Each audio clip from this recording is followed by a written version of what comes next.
All right, we're going to get started, everyone. Boker Tov. Boker Tov. Kind of like a weak Boker Tov. Boker Tov, everyone. That felt better. Welcome. I'm giving this a little introduction here for those who are listening through technology. It's Sunday morning, January 6th, 2019, and welcome to the first of 3 classes on Unleashing the Ashrei, which is really trying to get into some of the hidden aspects that lie within the text. And I'm really excited about this class. A lot of people have requested different kinds of text learning, and I want to hopefully over the course of, thank you so much, Janet, over the course of this class and other classes really dive into the text. So first of all, a big yasher koach and todah rabah to Janet and the sister for co-sponsoring. Lois for helping coordinate it with me. And thank you to Lois. And gluten-free bagels that have just appeared. And to Lena and our adult ed who are constantly making sure we are engaged in learning all the time. So the plan is each class will stand on its own and will unleash another aspect of the Ashrei. And today we're going to meet from now until 11. Next Sunday, because there's a special community-wide breakfast that Sisterhood is helping organize from 9:45 to 11, we'll meet right at 11. And then is Martin Luther King weekend. So we don't study Torah, we go out and do mitzvahs in his honor.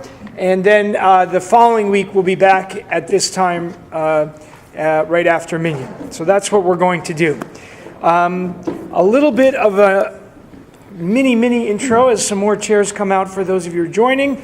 I'm sending around a little sign-up sheet.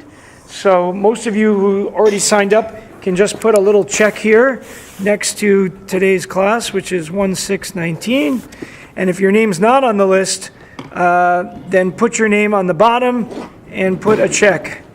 And I think we have everyone's email, so you don't need to write your email.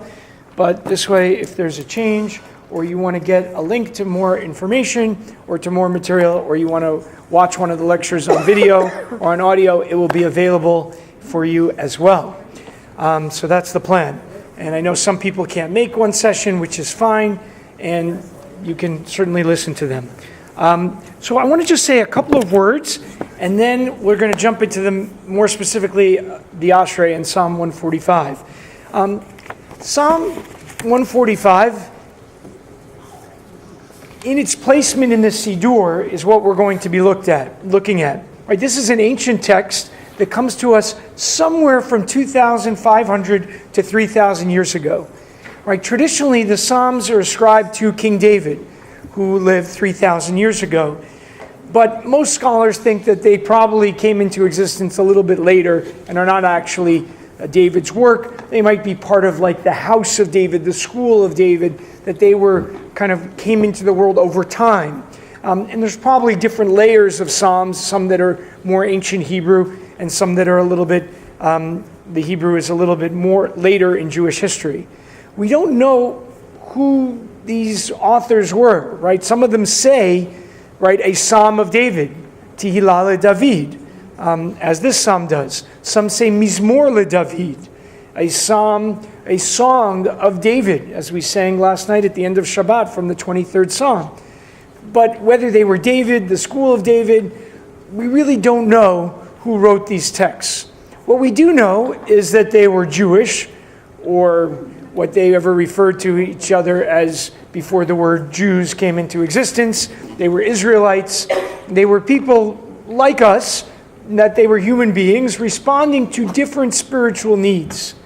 And so whenever you look at any tefillah, try to get into the author's mindset. What is she or he thinking? And often it's not the author's mindset, but it's the weaver's mindset. Yesterday we were studying in an afternoon of meditation and mindfulness, the Matovu, and it's in a compilation of different verses from the Psalms and one verse from the book of Numbers. And so it was being woven together deliberately. And so we're looking at what is the weaver trying to teach us? And so as we look at the Ashrei, we're going to try to think about what does this author want us to experience?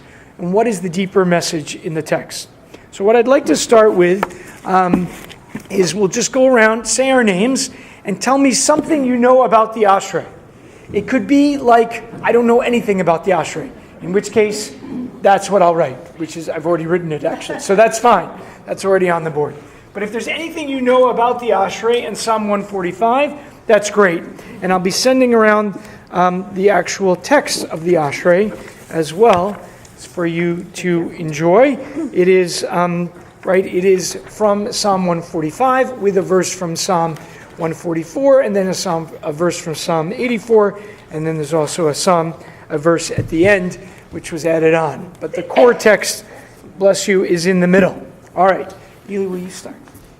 Sure, not much. All I know is that we say it Saturday morning. Okay, say it Saturday morning. So it's a regular. It is part of the regular Shacharit service. All right, I'm going to put mornings. We'll keep flushing that out as we go around. And say your name so everyone can get to know each other a little bit. Maylee. Thank you. Nari Luck, and I'm with Maylee, and I just know it's done on Saturday Shabbat service. It's Saturday mornings, just to kind of open that up, actually every single morning, and traditionally it's said twice at Shacharit. Actually 2 times every single morning, 365 days of the year. Once in Psukei de Simra, in kind of its traditional place, which is kind of in this warm-up to the actual Shacharit service, and one at the end of Shacharit. So it's twice every morning. Let's keep going. Larry, and it's alphabetical, if you will, across. Alphabetical acrostic. Everyone can see that. Starting with line 4, it goes Aleph through Taf. There is a missing letter in the alphabetical acrostic. It's missing Nun. We're going to save that for the 3rd class, where we'll have the mystery of the missing Nun. That'll be one of the secrets of the class. Okay, let's keep going. Eric. Eric, and you took mine. That's not just Psalm 145, but there's other pieces Okay. of it. So we're going to get into that a little bit next week, is the other pieces and the kind of weaving together of what is the author trying to, here's the later author, right? We have an author who we don't know who wrote Psalm 145, and then we have someone who is placing it over time in the Siddur, in the liturgy. And so what did that person, or perhaps people over generations, what was their thought process? What were they thinking? And we'll get into that. It's in the afternoon service. Okay, Rose, you want to say your name now that? Rose Myers. Okay, so Rose points out that it's also said a 3rd time a day in Mincha, the afternoon service. Shacharit, the morning service over here, right? Shachar from the word dawn, and it's also said in Mincha, in the afternoon service, and these corresponded, right, to the different sacrifices that were brought in the Beit HaMikdash. There was a morning sacrifice, we have a morning service, afternoon mincha offering that was brought, and it's said there it's the only warm-up to the tefillah. The tefillah, when you say the tefillah, the prayer, it refers to the Amidah. For a service to be a service, has to have a standing, silent, meditative moment, the Amidah. So every service has that. Think Yom Kippur, if you're ever curious, right? You've got your Kol Nidre with Mariv, and there's an Amidah. You've got the next morning, Shacharit, there's an Amidah. On all holidays that are biblical holidays, you add an additional Musaf, Lahosif, you add an additional Amidah, right? That is what the word Musaf means. And there's your 3rd. Then comes Mincha, afternoon, and on Yom Kippur we add a 5th one, Ni'ilah, the service of, and then each one has an Amidah, and that's how you know it's an official service. If it's something invented by the Kabbalists in the 1500s, like Kabbalat Shabbat, it's very nice. It's got lots of singing. It's very catchy. But you know that's a recent incorporation, only 500 years old. For us as Jews, that's like brand new. And that tells you it doesn't have an Amidah, right? It's Kabbalat Shabbat.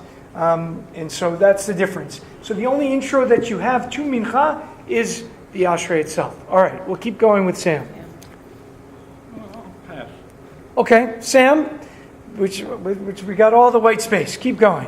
Rachel Rosenblum, I know nothing about this. Know nothing about it. Have you ever said it? Heard it? I've said it many, many times. Okay, Studied it. good. This is the class that was designed for Rachel, and maybe you feel similarly. You may have said this prayer even more than once. Yes. Maybe even 10 times. Maybe even 100 times. Who knows? I think for me, maybe thousands of times. But hopefully you'll come out of this with a new appreciation and awareness, and that's my goal. The only thing I know about it is it's on page 120. It's on page 120. I have to call the pages, that's what I know. Okay, so if you call pages and you're a gabbai or you're a service leader, then you know the page number and where it lives. And that's very important. So that is, in fact, where it lives. Okay. I know it's said 3 times a day. Okay, so Marilyn, say your name. Marilyn, twice in the morning, once in the afternoon, 3 times. All right, we're going to get into, anyone know where that comes from? It's a great Talmudic teaching that says if you say it 3 times a day, you're guaranteed a space in the world to come. So this is like the little shortcut. You think you have to do all these mitzvot and work very hard. There's a little backdoor way. This is it. It's not that, labor intensive. Forget all the good stuff to do. Just do this. But then there's an argument in the commentary. It says, no, you have to still be a good person and do mitzvot. But if you're a good person, of course, you're saying the Ashrei, and that makes you good and it helps you be good, and they all reinforce each other. But it is there in the Talmud that says, say this 3 times a day. You will guarantee to get a spot in the world to come. And if you say it 3 times a day, but only say it once a year 3 times a day, does that count, or do you have to say it 3 times a day? Sam points out the challenge of only coming once a year, which is a great intense day for those of us who are here on that day. But you are missing something, Marilyn. The other thing is that it starts with happy. It starts with happiness. Yes. It starts with happiness. If there's one thing that I want you to take away from this class, and if you're a little bit tired and you need to take a little nap for the rest of the time, just take this word with you. Right? The Ashrei means happy. Doesn't it also mean rich, though? That was a... Yes. It doesn't mean rich in the sense of ashir, which is an ayin, and this is Ashrei with an aleph. So it doesn't mean that. But often it's like a sense of fullness, Ashrei, right? But it means happy, right? How, it could be also goodness and happiness, right? How great it is. Ashrei Yoshvei Veitecha are those who sit in your house. When we come together as a community, what a wonderful gift it is. And I always try one simple practice, and I'll put it on the table right now, is just try to smile. And if you're having trouble, I always tell the kids, take out your index fingers, right, and stick one here, and just keep pushing. And that will either make you smile, or it's so ridiculous you'll laugh, and then you just feel that, that changes your body immediately. So if there's one thing that you want to do whenever Ashrei comes up, and you're like, I'm not into it, I don't know what all these things Rabbi Lerner said, who knows what they are, but just smile. And if that's all you get, that's actually a lot. So that'll be great. Donna? It's sort of set up like a call and response. Okay, the way we often say it nowadays is call and response. You'll hear our kids on Shabbat morning right after the Haftarah often lead it, and they come out and belt out the lines, and if they get off the line, then we're a little bit out of sync. Sometimes happens. All right, let's keep going. Marty. Well, the second half of each line either confirms or contrasts with the first half. Okay, so Marty is taking us already into the text of the Ashrei itself, and that you'll see that each line has 2 clauses, 2 parts. You could put a semicolon, you could put a comma there, and the second part will often expand on the first. And we'll get to look a little bit more at that structure in our second class. I sort of designed each class to have its own piece. Paul. Paul Neustadt, some Jewish meditation teachers like to say that Yoshvei, sitting, refers to meditating. Yes, right? There is a custom, and we actually have found sources that talk about this. Ashrei Yoshvei Veitecha, this line that got added in, right, from a different psalm to Psalm 145 as the introduction, refers to the act of sitting and just being in a contemplative or meditative space before prayer. And we have another rabbinic source that comes to us from about 2,000 years ago that says the early pious ones used to sit and engage probably in a form of meditation for an hour at least before praying. And then, that, which is a good amount of time, so that the Ashrei is modeling that for us. David. Dave Wolver, I don't think there's anything that hasn't already been said. Okay. It's harder to go later in the circle. Okay. So.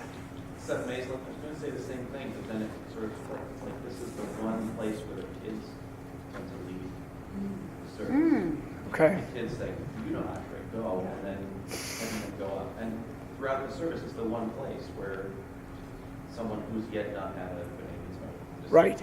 So that immediately tells you something about it, just to understand. If a child can lead us, right, that tells you this isn't a prayer that is a kind of required prayer, right? If the person who's leading it is above the age of bar mitzvah, that means they can take care of your responsibility to say the prayer or lead the prayer. But this is not a core prayer that they are taking care of our obligation, which is why any age can lead it, and so we sort of highlight that usually by having a younger person lead.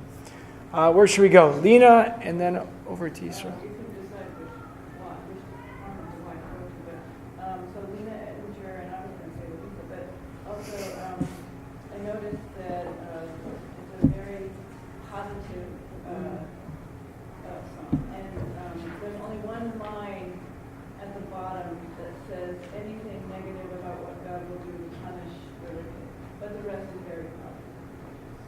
Nice. So we should realize this is a pretty positive psalm. A lot of the psalms take tangents and sort of go off on lengthy, negative directions. And this one really, for the most part, does not, which is nice. All right, I don't know which way to go. We're splitting into two, but we'll go here to Israel. Bevakasha. I have a problem with the first part of the second line, the word shekach. Okay. All right. The translation has nothing to do with it. Okay, so Yisrael points out problems in translation, which are all over the place. What it means to me that you should be able to, you are happy with everything that happened. Nothing special. Okay, second line, Ashrei Am Shadonai Lav Shekachalo, right? The Shekachalo is, we'll get into that. You have to sort of take it out of the context in Psalm 144 to see it a little bit better of what that's referring to. But it's going to take us into a whole squirrel hole of its own, so we'll come back to that if that's okay. Charlotte. Charlotte has nothing to add to the meaning of the prayer, but from synagogue experience, you say the word Ashrei, and I feel like I want to start singing it immediately. Yeah. And join Seth in the joy that it gives me to see the children reading it. Nice. Excellent. And I'm with her. But I'm really looking forward to having it unpacked. Okay. Harvey Fines. What I wonder is, even given the state of my knowledge of modern Hebrew, whether my understanding of the Hebrew, how that relates to the understanding of the Hebrew when it was written, or when it was read in successive generations. I have the feeling that there are words and phrases in here that have meanings that don't translate easily. Don't translate the emotion easily just by using your knowledge of modern Hebrew and what the words mean and how they're used in modern Hebrew. So I would say, if I can answer, just to reflect on that point for 1 second, how many of you read Shakespeare? Currently? Or have read it? Have you read the Shakespeare in his original English? Right? Right? When you're reading it in Shakespearean English, right? Sometimes you get a little bit stuck. How many hundreds of years ago was that? 3 or 4. Yeah, 400 years ago. 400 or 500 years ago. Right? So this is a text that goes back 5 to 6 times that in terms of its length, and it's still surprising how much modern Hebrew relates to it. And for me, it's maybe even easier if you know modern Hebrew to appreciate this kind of biblical Hebrew versus something even like Shakespeare. and how it retains its original meaning. Some of that is because there hasn't been as much evolution of Hebrew, right, in the last 2,000 years, up until the last 150 years when the language was resurrected. But I think with a good knowledge of modern Hebrew, you'll be able to unpack this. The Hebrew is pretty straightforward, and we're going to see that in a minute. Let's keep going. Ashrei, I don't know much about the meaning, but if I were not in synagogue, if I did not have any Jewish surrounding me, and I heard the beginning of just the melody, I would right away start singing Ashrei. I don't know if the melody, some melodies have changed over the years, but the Shabbat morning, Ashrei Oshrei Vetecha, Od Yalucha Salah. Yeah, it's always there. All right. It's funny, we went all the way around and I said, oh, I would say that. But this is exactly what I was going to say. Okay. Judy. Oh, I'm sorry, Judy. Yeah. Lois. I don't have anything. Okay. Susan there. And I remember learning this prayer in Hebrew school, which was otherwise, for the most part, it was this dreadful, horrible, gloomy experience. But for some reason, it was really almost torture. For some reason, I remember learning this prayer, and I was very drawn to it. And it's the only time I remember in my life this happening. It was like the whole class was supposed to sing the first 4 lines, and and I'm going with them. And I didn't realize everybody else had stopped, and I'm kept going. I was really, really drawn into it, and it's maybe only the Shema comes close to something else that was pulled by. Nice.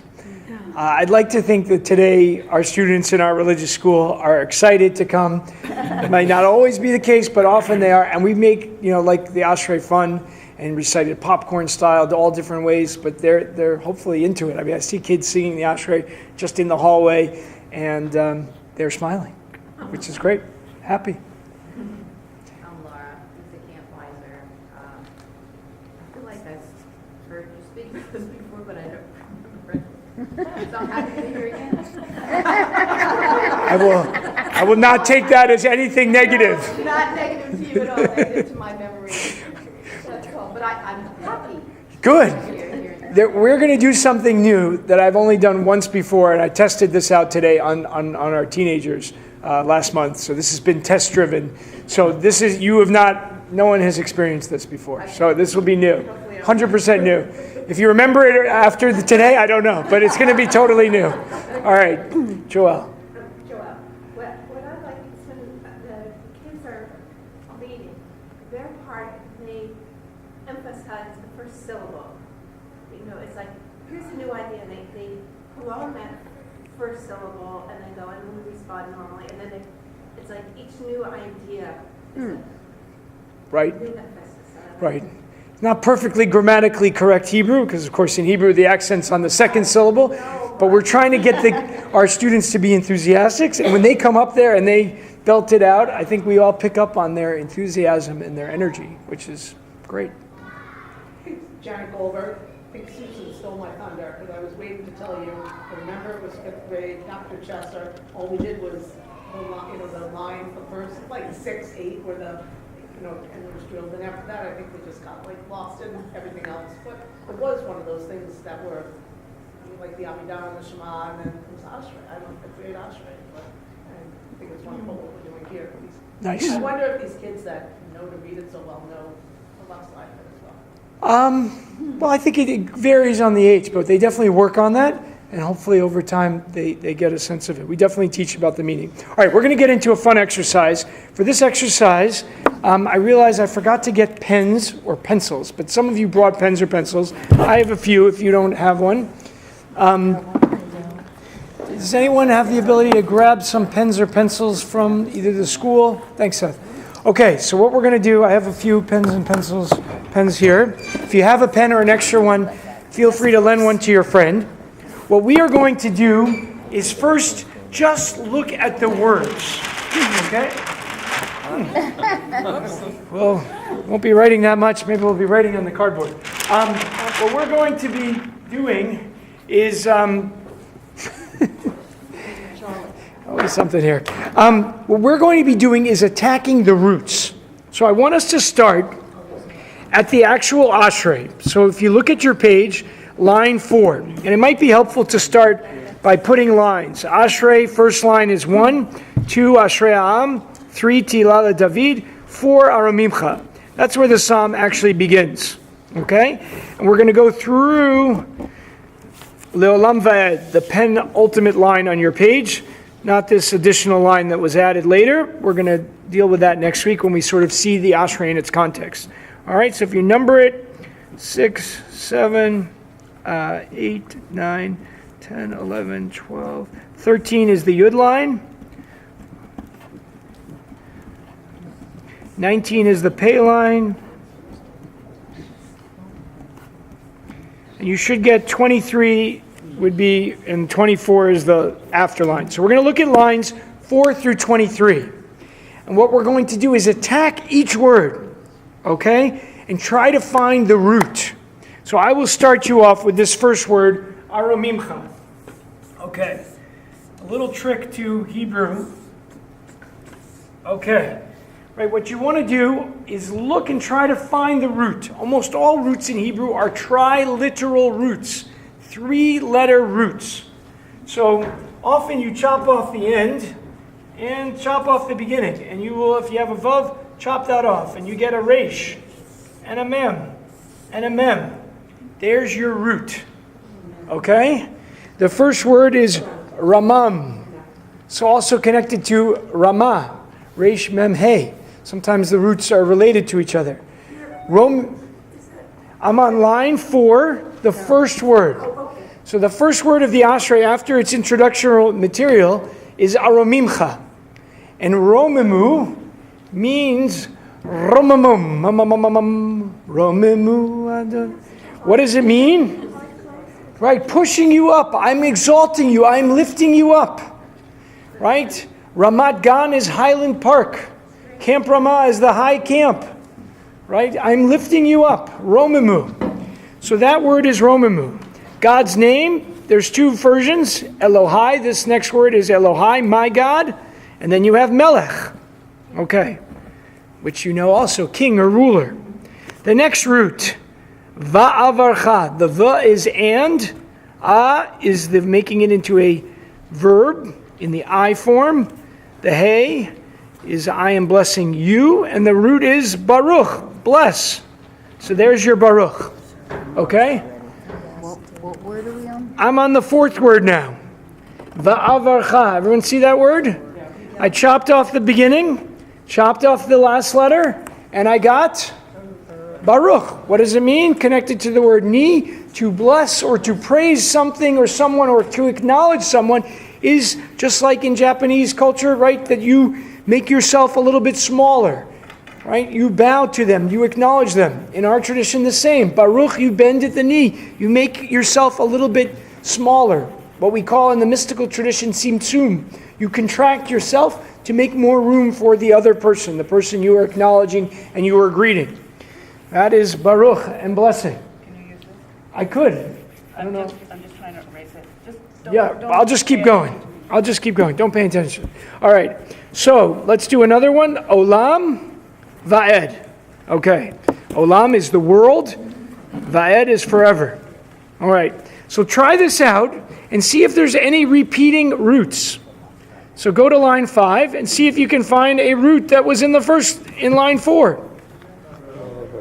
There's your Baruch, the 3rd word. That's our second mention of Baruch. So let's have some fun for a moment and go through the psalm and see how many Baruchs you can find. Okay?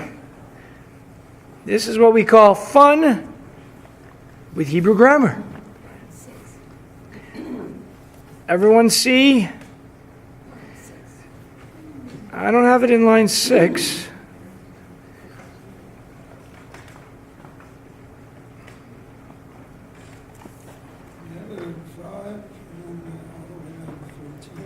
Okay, so 5. You have it in line 4 and 5, 1 each.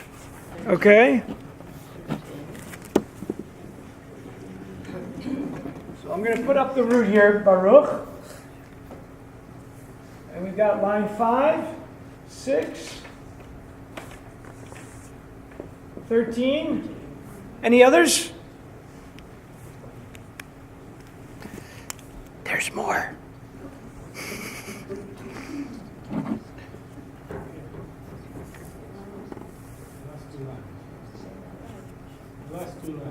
Last two lines. What number? Did we know that after 23 there's the D? 25, you have a red. And 26. I have that as 23. I have that as 23, but in any case, whatever number you have it is, 21, 22, no, 23, 24, 25. Thank you. 25. V'yivarech. Yeah, I'm not going to do line 26 yet because that's kind of the postlude to the psalm. But in line 25, you've got it once. And do you have it any other places? All right. Line 25. All right. Let's try another root and see if you can find one. Let's try a root like melech, king. See it in 25? 25, the first word. Did I miss number? No, that's 25. That's 25? The first word. This one? Oh, okay. The final thought. What about melech? Do we have any kings? 4. 4. Yep.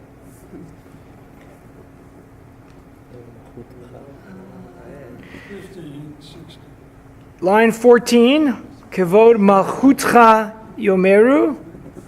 15. 15. Malchuto in 15. 16. 16. Malchutcha, malchut kol olamim. Memshaltecha is a different word, but it also means very similar to malchut. Any more melechs? 1, 2, 3, 4, 5. 5 melechs. All right, melech. 5 times. No, there's twice in that line. It's twice Right. in this line. This line is all about sovereignty. Okay. That's my Did I miss any melechs? thing. That line. Can you run through again which lines we have melech in? Melech you have in the line 4, Arumimcha, okay, the first line of the actual psalm, Elohai HaMelech. Jumping down to line 13, the Yud line, Yoducha, they will know you, Adonai Kol Ma'asecha, right, through all of your creations, your deeds, things you have done, V'chasidecha Yivarchucha, and then your Chasidim, your one. That's not a melech. Oh, excuse me, I'm in the wrong line. 14. I circled Baruch. 14. Kevod malchutcha yomeru. Right, the kevod, which is a very hard word to translate, the presence of your kingship, they will speak of. Ugvuratcha, and your greatness they will speak of. Synonyms. So 14 at the end of line 15. Uchvod adar malchuto. And then twice in 16, Malchutcha Malchut Kol Olamim. Your kingship will be a kingship of all worlds. Since we have an olam there, let's have fun with the word olam. What does the word olam mean? The world, physical space, but also time. I mean, you can't make this stuff up. Somehow, our tradition, long before Einstein, knew that space and time were interwoven and gave them the same word. I'm not making this up. So the word olam refers to, right, timelessness and infinite space. Okay, so look for olam and see how many you can find in the psalm. It's ayin lamed mem. Sometimes you might have to play to find the root. Line 4, line 5. Okay, so line 4, leolam va'ed, and line 5 we have the same phrase. Leolam va'ed. Okay, so there's 2. Any other olams? 16, olamim. 25. The last line. Okay, and then you have it even in the postlude, but in the actual core of the psalm. How many times do we have it in the psalm? Olam? So either 4 or 5 times, depending how. Did I miss one?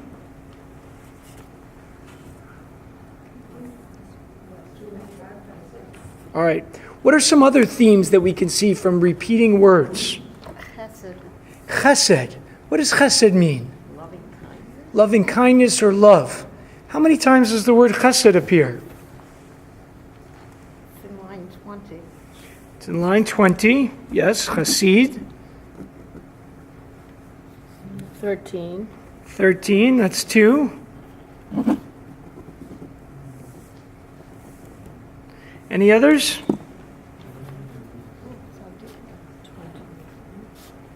It's got to be at least one more. 20? What line, Yisrael?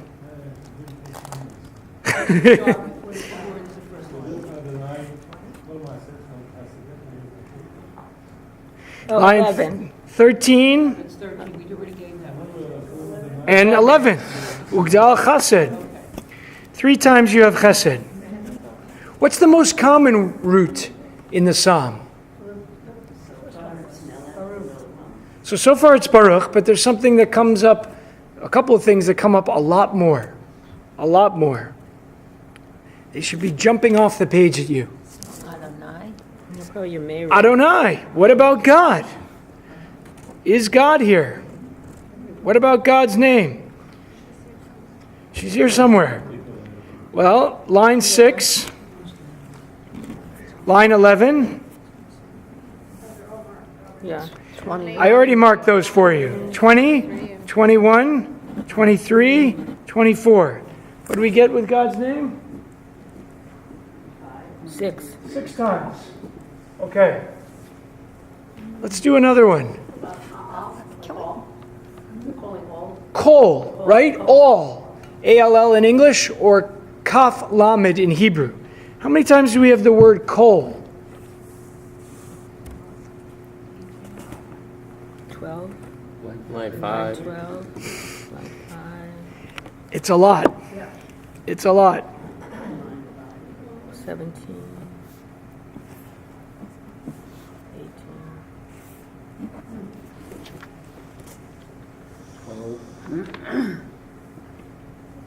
13. I don't know. Did anyone do a count of kol? 17? Oh, line 17, not 17. Okay. The kol on line 17. Line 18. 19. Line 18, yeah.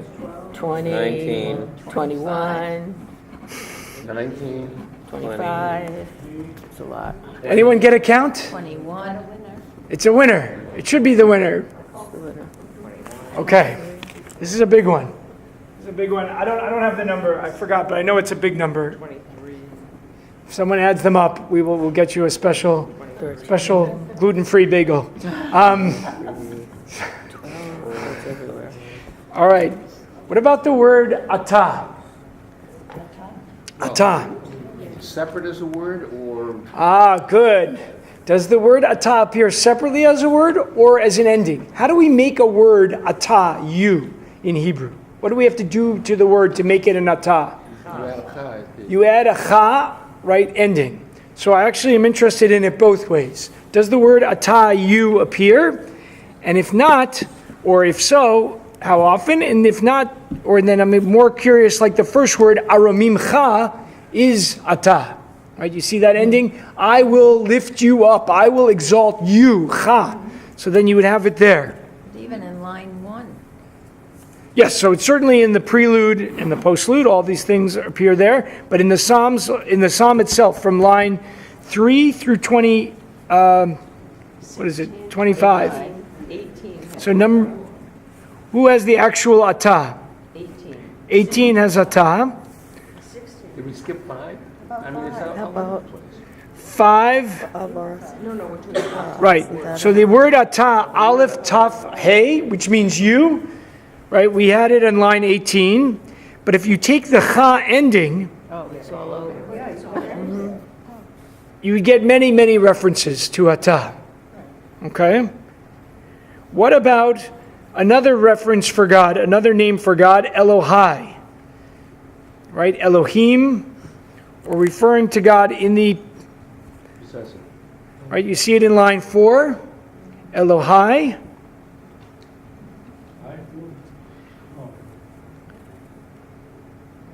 And then it doesn't appear again. It's the only time. Then it's really just focused on Adonai, God's name. Okay. All right. How many of those atas did we get? Actual atas? No, the endings. I thought we only saw one ata in there. Lots of atas. There's another one in 18. There's another one in 18 and in line. But we got a lot of the yadechas, right? Right. Ma'asecha. I mean, Right? almost every line. Almost every line, well, many of the lines, some in the middle don't, but you see that a lot.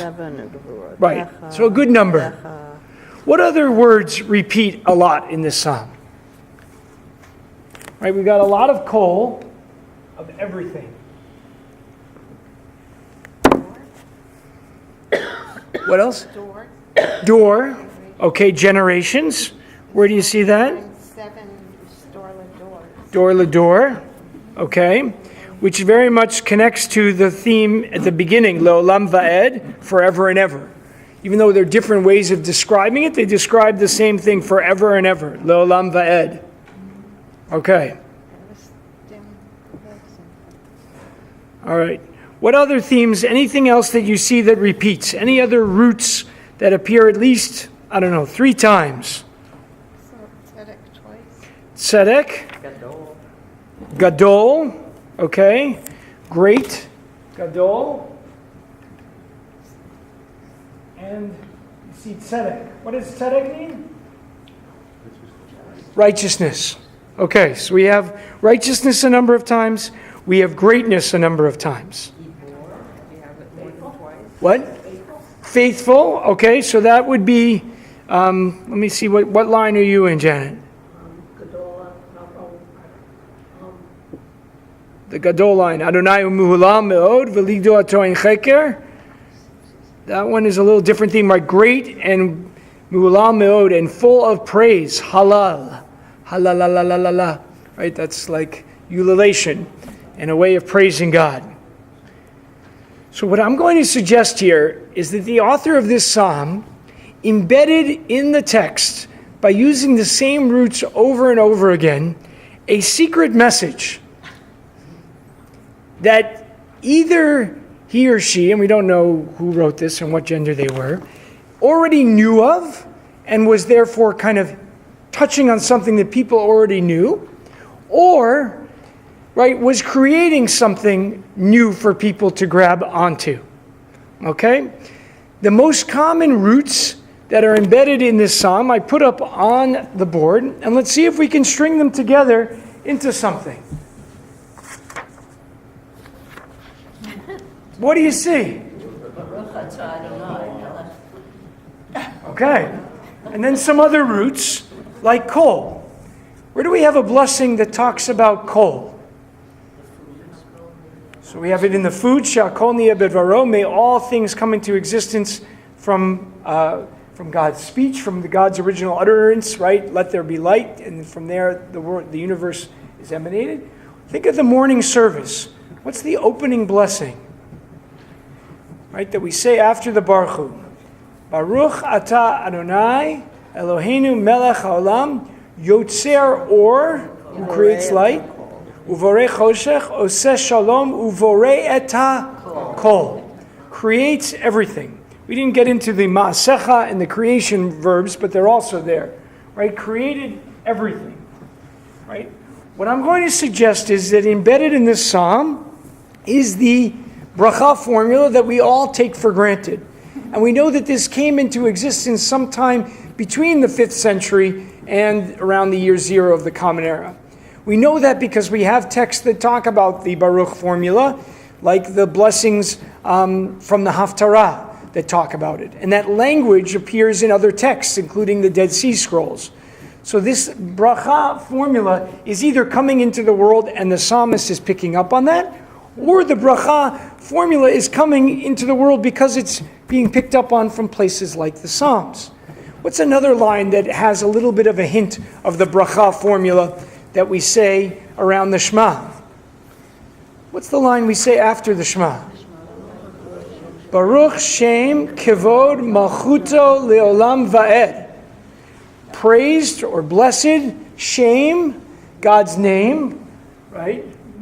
Kivod, which we also have in the Psalm. We forgot to count that one. I apologize. But it's there a bunch of times.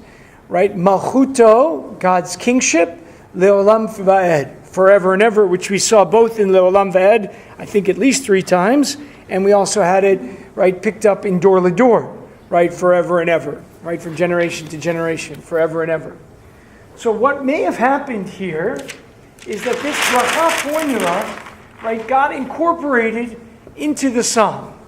Now the question is, what's the significance of this bracha formula? We say brachot all the time, and you think about like saying the Ashrei and not thinking about it, right? But we say brachot a lot, and do we think about what they're supposed to do? So let's stop for a moment and pause before we'll come back to the actual words. What is a bracha supposed to do? Why do we even say brachot? Yeah, Marilyn, start us off. We're asking God for something. So sometimes we're asking for something, right? We need something. One reason. An acknowledgement. Yeah. An acknowledgement. Praise to you, God, who created the universe, right? We're acknowledging. Rose, something else. Recognition that we're doing a mitzvah. We're doing a mitzvah. It unlocks a mitzvah. The rabbis teach us, brachot over la'asiyatan. Right, brachot, you say first the bracha, and then you la'asot, you engage in the mitzvah. Which is why you get sometimes stuck with complicated mitzvahs that you can't do before the bracha. And then you're in big trouble, right? So the candle lighting on Friday night, if you say the bracha, you can't strike the match anymore. So you first light it, then you cover your eyes. Oh, poof! Surprise!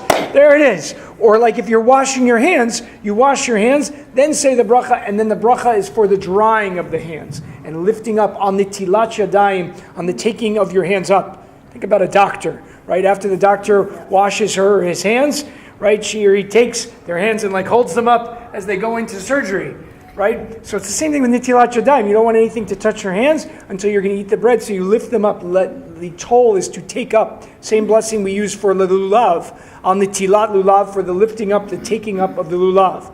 So brachot you want to say to unlock a mitzvah. Why else do we say a bracha? Kathy, and then Donna, and then Marty. To give thanks. To give thanks, to appreciate something. The rabbis say that the whole world belongs to us, using a quote from the book of Psalms, and then they say, actually, the whole world belongs to God. And the rabbis are like, wait a second, which is it? And they say both. The whole world belongs to human beings if you stop and acknowledge it and appreciate it and care for it. And the way that you unlock that is by saying a bracha. One of the great, rabbinic passages of all times. Stop and acknowledge and appreciate, and then it's all yours. And you can enjoy it all. Donna. Well, it's sort of like what you just said, setting the intention of a mindfulness. Setting the intention of a kind of a mindful practice. Marty, something different? Yeah, if you look at it from a grammatical. Yes. Then every specific bracha is a statement of some characteristic or some attribute of God that happens to be most salient to the speaker at that moment. Okay. So it's all of these, if you take all the brachot together, then you're listing out all of the attributes, all the significant attributes of God. And somehow you're connecting to them. Yeah. So I want to build on that and suggest to you. Well, you're saying this is what is important to me right now. In this moment. My focus. Right, good. Now.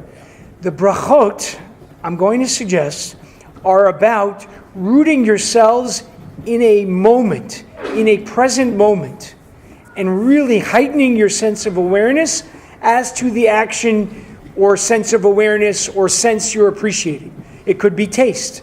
It could be smell. It could be hearing.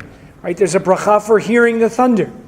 Right? But it is rooting you in this present moment, in this experience of the eye. But it doesn't leave you there. The bracha is trying to also take you on a journey from yourself to something that is beyond yourself. What about players? I mean, we say that, but we are told to repeat it over and over. Which one? To say brachot. Every baruch, you have to say it, right? Right, so I'm... Play a book. It's all Baruch. It's all filled with this. The question is why? What is it trying to do for us? And what I'm going to suggest is, it's all over the place, and there's a tradition of saying 100 brachot in a day, in trying to root us, as Marty just said, in a present, in yourself, in this moment. But it's trying to take you on a journey beyond yourself and to connect to things that are beyond where you inhabit. And if you will, connecting you to the universe or God, however you want to understand God. And I don't want to get into a long theology class. Whether you believe in God or not, it's trying to connect you to something that is beyond. And the way it does it is very simply, take the words of the blessing, and we'll break the 6 words, the core words, into 3 phrases. Baruch atah. Now, I already said Baruch's a very hard word to translate, right? It means praise, it means acknowledge, it means berech, your knee, right? Which again is the bowing of the knee to kind of make ourselves a little bit smaller to acknowledge you.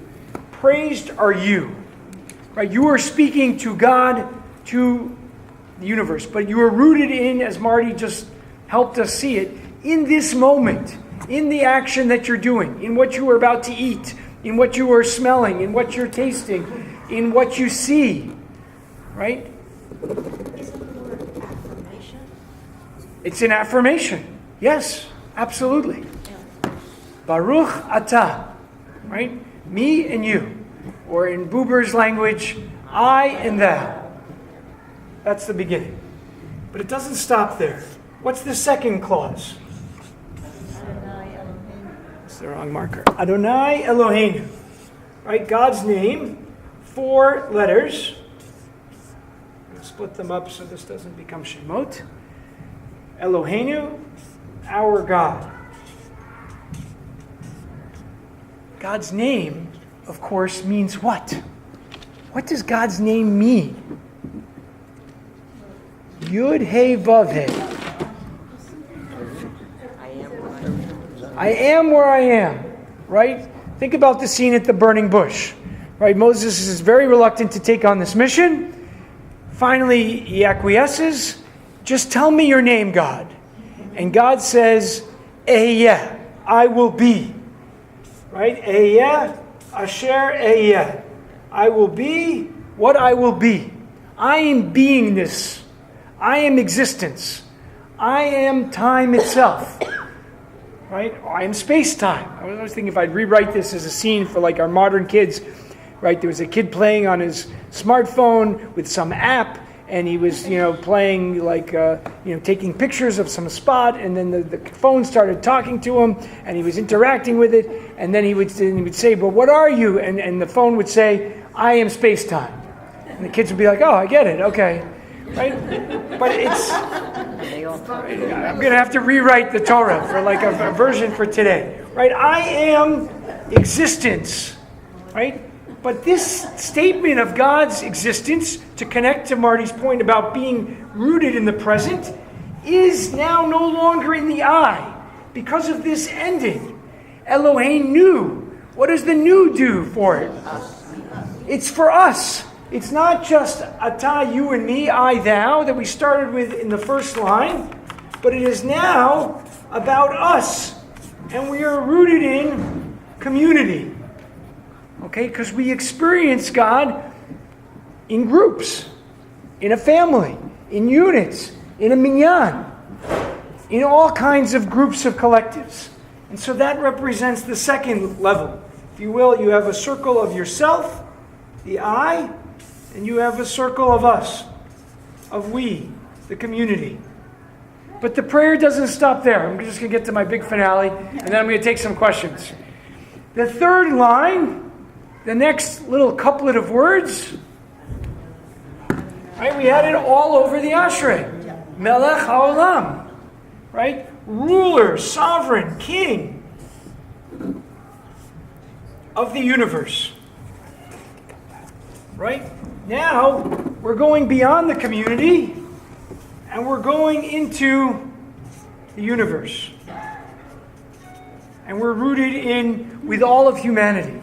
We're rooted in all existence, all living creatures, which, by the way, is embedded throughout this psalm. Kol ma'asecha, all of the things you have created are your creatures, right?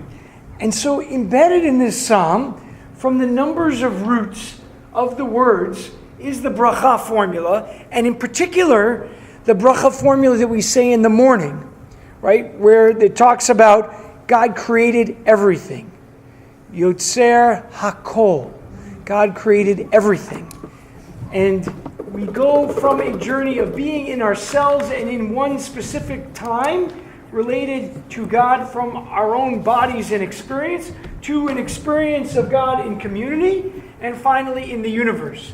And the psalm, as it's going on and on and on about all the wonderful things God does in this world and just pouring it on, praise after praise after praise, kind of endless wonder, it's all about moving into the acknowledgement of God's presence in the universe and in a journey of going from ourselves and beyond ourselves, trying to relate to something that's infinite.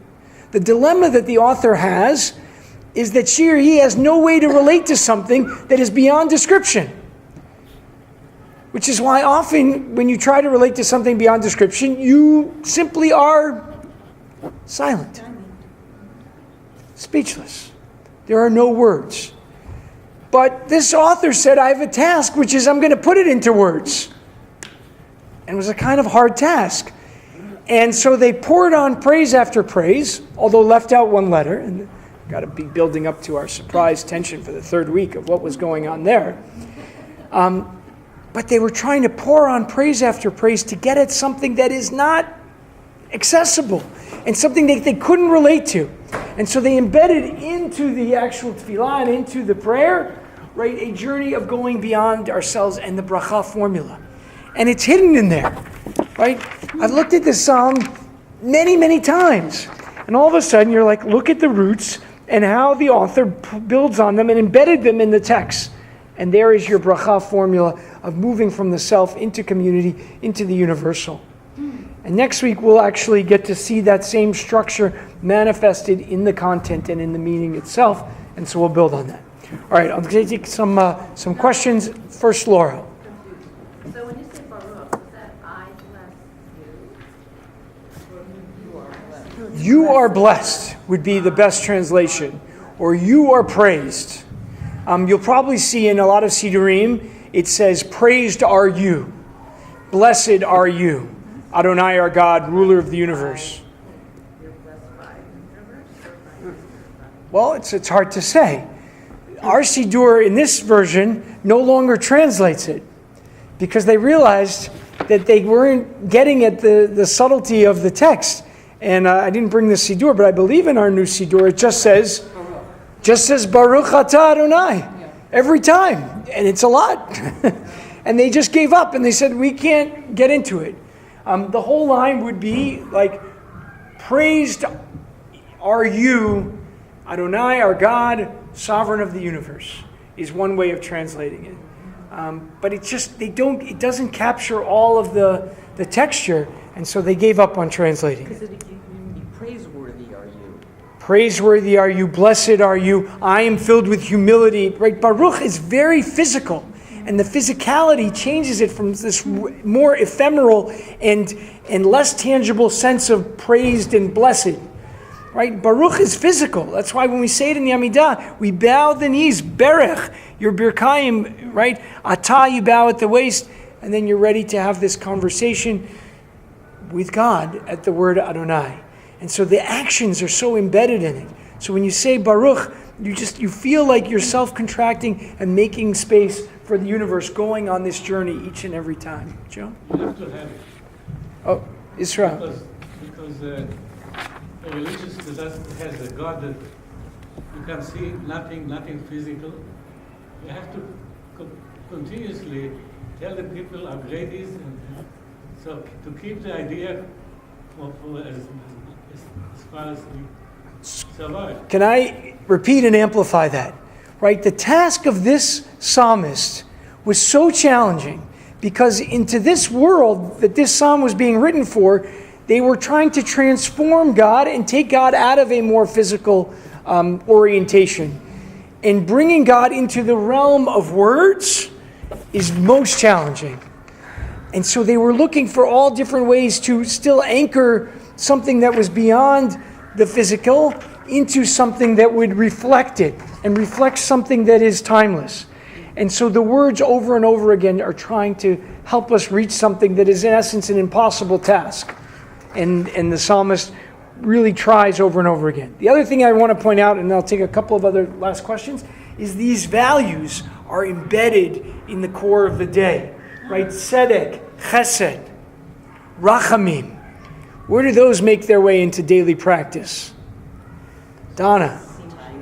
Right? As we wind the tefillin around our fingers, right, spelling out God's mystical name Shaddai, we're reminded of the core values of being a Jew, according to the tradition, right? Tzedek, justice, mishpat, justice and righteousness, tzedek and mishpat, chesed and rachamim, loving kindness, love and compassion.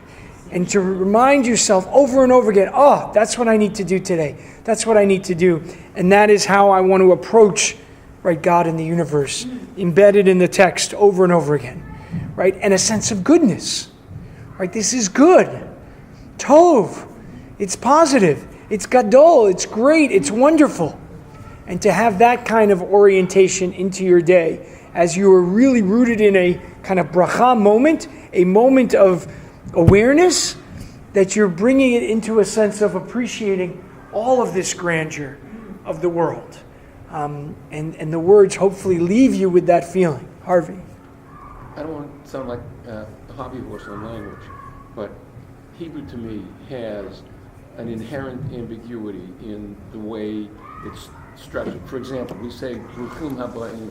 Does that mean blessed are those who come, or blessed are you for those who right. Who there. do come? And the same thing strikes me reading this and other prayers, because there's no present tense.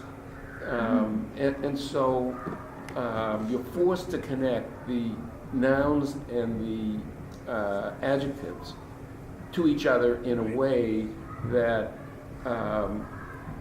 isn't wholly, it's not explained to you. You what is it? That's what I'm saying.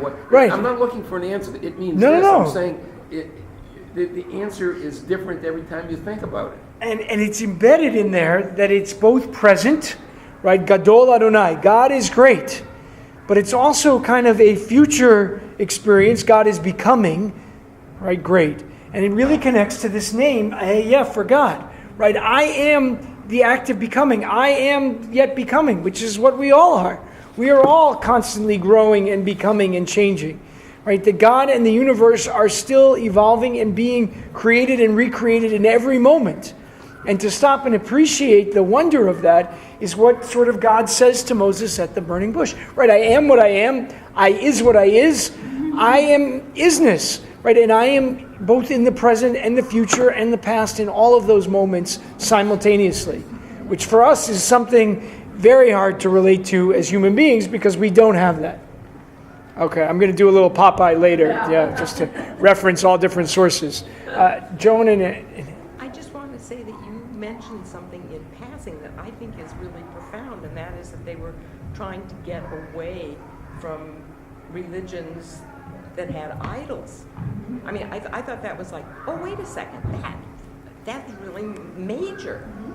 That was major. And the author here is trying with his words, and I don't know if it's a he, but probably, trying to get at that and trying to reach for something that is so far beyond that it's a challenge. But then I want to ask one other thing. I thought in biblical Hebrew the aleph meant the past. So the aleph, right, which is normally the future, right, Aheyeh, I will be. When it's with a vav, then the past becomes the past. The future becomes the past. The vav ha'ipuch, The vav that you see throughout the Torah, Vayomer Adonai El Moshe Lemor, it's not in God, and Moses will, God will speak to Moses, it's in God spoke. The vav flips the tense from the future to the past or vice versa. So that's not. So Eyed doesn't have the vav, so it is referring to I will become, I will be what I will be. Which of course, is... Thanks a bunch. Who's to argue? What can you say to that? And God is saying, I will be what I will be. Yeah, Russ. It seems that you recognize God not as an idol, but through his actions in the Nice. world, and that's what this is saying Good. a lot. Good. So that's a great foreshadow for next week, where this is exactly where I want to go next week, is to get into what are the ways we can relate to in this psalm, and we're going to see it through the descriptors and the actions. Well, instead of seeing God as a not person, I often think of it as godliness. Me too. And the behavior example that we are praising all these things, and we are praising God, is a reflection of what we understand God is doing for the universe. Good. So hold on to that, because I want next week this to be our jumping off point. And if you are able to take these texts and bring them back next week, that would be great, because then we don't have to use more. If you want to put your name on them and I'll collect them and bring them back, that's fine too. We will pick it up next week by exactly where you left us off, and think about how the author is using now these different themes and actions, and what is embedded in those, and how they can relate to our lives. That will be the next mystery. But I hope you all found the Baruch formula, and now you can impress your friends and neighbor by playing the same game with them. It's a lot of fun. Shavua Tov, a good week.